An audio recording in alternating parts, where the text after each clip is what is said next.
ताऊ को वासो मेरी रावाई घाटी ओ मेरा जुड़ो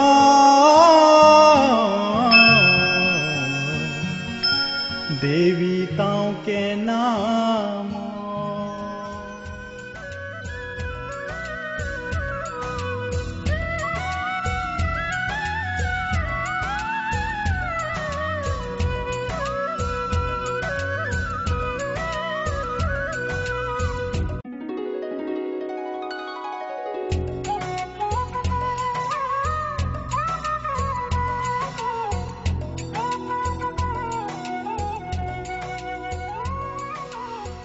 समूह वालों ने, समूह के जो यहाँ पे संस्थापक हैं, उन्होंने कहा कि भाई ऐसा है कि भैंसें नीचे से जो अच्छे दूध देने वाली हो उनको लाओ।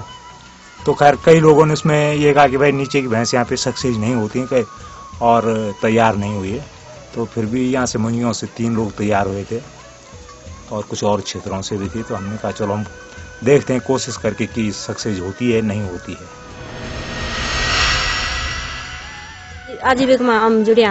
अच्छा। काम हम पहले हम भैंस खरीदी त्या ले। हाँ। समूह बिलो बेटा मन पैसा मिलते ले। अच्छा। दूधी भैंस खरीदे हम। हाँ। दूधी भैंस किस्त हम जमा करे। अच्छा। अब हम संस्था हिटौन संस्था में जुड़िया। भैंस लेने के लिए जी हम मेरठ गए। अच्छा। तो पूरे क्षेत्र से करीब 10 लोग थे हम।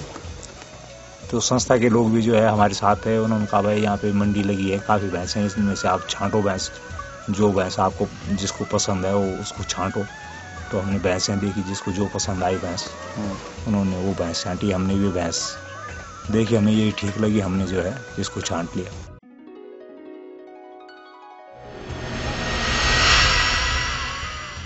नैया भैंस तो एक बतिया रहे हुए सही था। हमारे समूह में अलग अलग समूह ग्रुप न बनया, अलग अलग ग्रुप में 9 एक समूह में। अच्छा। और 15 एक समूह में। और जन जन कई जरूरत तन कई घर कई बेड़ा के भैंस।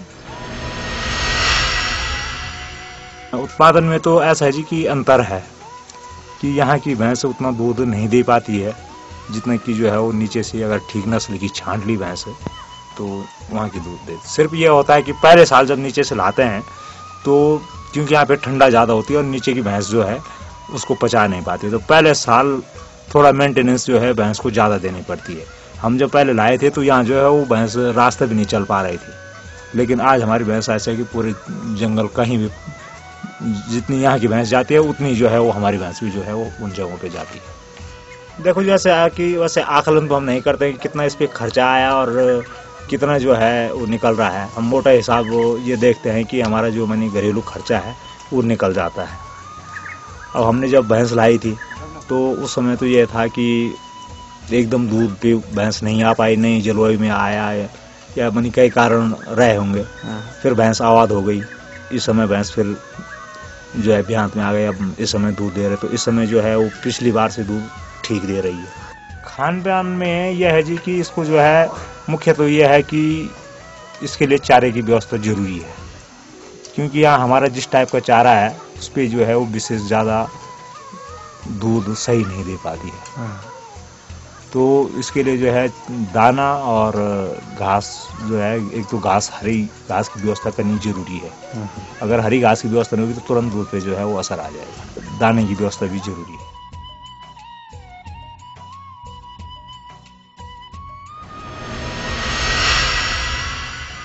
प्लस क्या, पशु जब हमारे बीमार होते हैं उनका इलाज यहाँ पे समय से नहीं हो पाता है, इसलिए दूध उनका क्या है एकदम से सूख जाता है।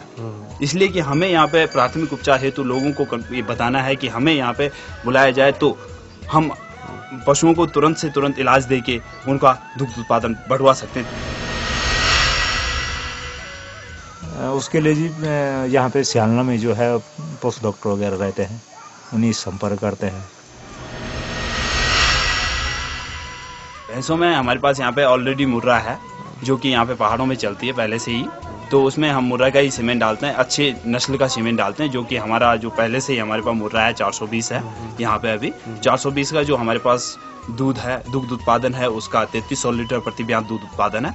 और इसके तहत यदि हम यहाँ की पशुओं में देखें तो यहाँ के पशुओं में ज़्यादा से ज़्यादा 1800 लीटर प्रति ब्याज दूध उत्पादन होता है। यदि हम 3300 से 1800 में उत्पादन करवाएंगे तो इसके तहत हमें लगभग 2200 लीटर से 2500 लीटर के बीच दूध उत्पादन मिल सकता है प्रति ब्याज। तो हमने नर को रखा हुआ कि शायद जो है कुछ और भैंसों की नस्ल यहाँ पे सुधरेगी अगर जो है वो बड़ा हो गया।